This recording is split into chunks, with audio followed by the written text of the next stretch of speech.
Hi, and welcome back to another episode of Let's Ask Tom. And today we have a question from Tom G.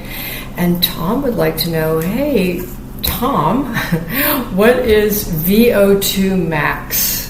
Okay, that's a consistent thing you hear about in fitness, and it's thrown around. Physiologists and people in exercise like to throw around lots of terms. You shouldn't do that with lay people who don't know what the hell you're talking about. Sagittal planes, transverse planes. It makes you sound cool and smart, but really they're not. VO2 max is the amount of oxygen that you could basically manage for exercise and exertion. Volume of oxygen uptake. Volume of oxygen. And it's testable in the lab for many, many years. And they've been doing this with a lot of, any endurance athlete, but bicyclists back from Eddie Merckx days, if anybody's old enough to remember him. And endurance athletes are going to have the highest level. And someone laying in bed ready to die, they're going to have the lowest level. So the highest recorded one, I checked this out, was like 101. It was a Norwegian triathlete.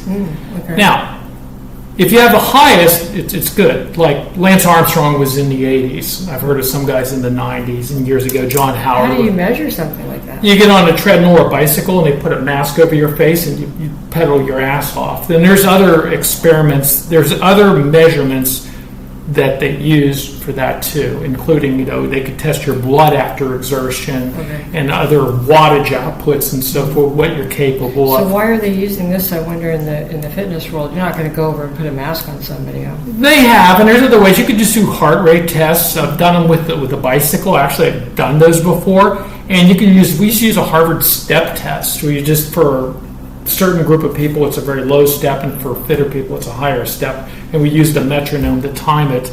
And then you check their pulse rate before and after on a series of charts to determine their cardiovascular. I don't think people in the gym are going to be doing that. Yeah, but we tested people, whereas a sports clinic. Point is, most people won't. The big thing is, to a degree, are there genetic markers for this? Meaning, or some people are going to have higher than others, obviously. Like, the world record was 101. Lance Armstrong was in the 80s. But he was so efficient, he could use really good drugs. He could beat the guy who has a 101. And so it's just one marker.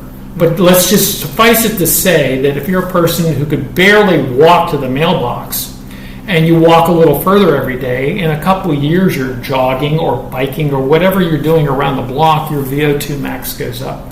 And there's a strong correlation between VO2 max and how your health span, how long you live, but not how long you live in terms of being in bed in terrible shape, how long you live healthfully. And that's what we call health span.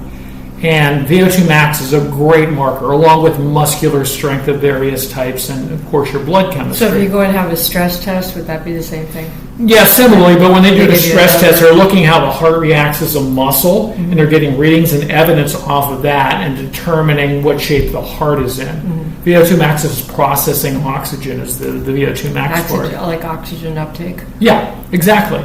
Maximum. And so you'll improve it, and some people, I want to get my VO2 max. It may be maxed out. What difference is if you have, say, a 60 or a weekend athlete? So are you a big fan of this or not? Yeah, but the main thing is getting people active. And the last thing they're going to do, I have VO2 max of, okay, if it's in a basement, you took a test from a doctor who's really cool. He gives you one and said, hey, you're in a basement, you suck. Well, I would really work at getting aerobically fit. Where you end up is meaningless unless you're a competitive athlete. And then you could see last year's training, I was 79. This year's training, I'm 84. So the VO2 max. Now, does that mean you'll win the contest?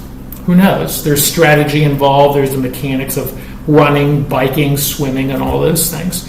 But it's one marker of fitness that we know relates to longevity and cardiovascular health and healthful living as you get towards the end of your life.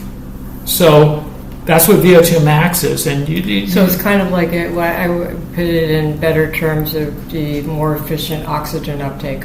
Yeah, it's more efficient, but your body actually Numbers. your body adapts. It doesn't just get more efficient; it actually changes. I'm sure it does. It changes. I mean, when I went hiking, I could dance a lot better, longer. Yeah, exactly. You're going to see when you start doing one activity, it's going to overlap another activity. In a higher altitude. Like if you're a world-class cyclist, you'll be able to run a 10K probably pretty well, but you won't be world-class in that 10K unless you train specifically for that specificity between skills. Yeah, oxygen is different. Yeah. But your base is fantastic in terms of health. It's better to have a higher VO2 max, but the highest level is just kind of meaningless. I would imagine that you can adapt with that pretty well. Like if you do it enough, if you do it regularly, your body will automatically. Oh, it always will. That's just called adaptive response of the human body, specific adaptations to impose demands. Do aerobic work, which is not lifting weights fast.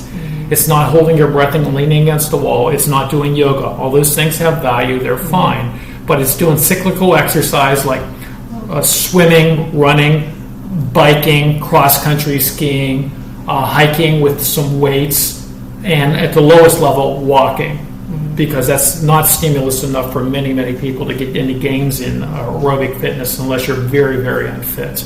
It's a good thing to do, don't get me wrong, it's active, it's a great thing to do, but it's not going to budge your VO2 max unless you're in really, really sad shape, and that's possible. You can be getting out of the hospital that after major surgery, you have to start with walking, and it's one of those things. So it does relate to health. Well, but, with our society, everybody drives everywhere, so they don't do as much walking. They park close to the store, and they'll fight for it or wait in their car for half an hour to avoid that, and their VO2 max goes down, and that means their quality of life as they get older will diminish and get worse.